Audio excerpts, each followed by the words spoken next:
સર્વ શ્રીમદ ભગવદ્ ગીતા પ્રેમી ભાઈ બહેનોને મારા જય યોગેશ્વર. આજ તારીખ 3/4/26ના રોજ ગીતા સૂત્રો વિડીયો નંબર 20 છે. આજે આપણે કપિલ અવતારની આગળ વાત કરવી છે. 25 તત્વોની સંખ્યા કહેનાર ભગવાન શ્રી કપિલદેવ અજન્મા હોવા છતાં તેમણે આત્મમાયા વડે આત્મજ્ઞાનને પ્રસિદ્ધ કરવાની ઈચ્છાથી સાક્ષાત પ્રગટ થયા હતા. સાંખ્યશાસ્ત્રમાં આત્મા અને અનાત્માની જુદાઈ જાણવા માટે છે. તેમાં 25 તત્વોની સંખ્યા અને તેના લક્ષણો છે. એમાં જીવ અને બ્રહ્મના ભેદ જાણવામાં આવે છે.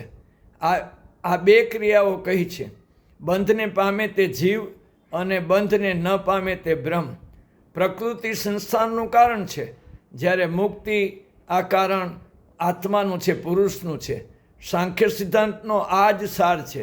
જળ પ્રકૃતિને સત્વ, રજસ અને તમસ આ 3 ગુણોથી તેમણે સમજાવી છે.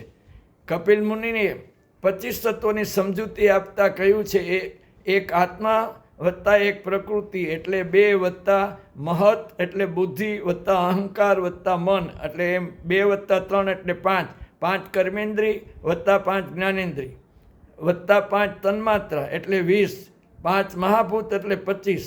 આમ કુલ 25 તત્વોની સમજૂતી જ્યારે મનુષ્ય મેળવી લે છે, ત્યારે ખરા અર્થમાં આત્માને શરીરથી અલગ સમજી શકે છે અને ત્રિવિધ તાપોમાંથી મુક્ત થાય છે. કપિલ મુનિએ બિંદુ સરોવર ઉપર પોતાની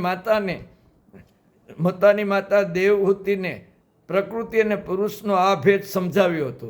તેમજ ભક્તિ, વૈરાગ્ય અને તત્વજ્ઞાનનો સમન્વય સમજાવ્યો હતો. આ જ સાંખ્ય શાસ્ત્ર છે. વધુ કાલે જય યોગેશ્વર.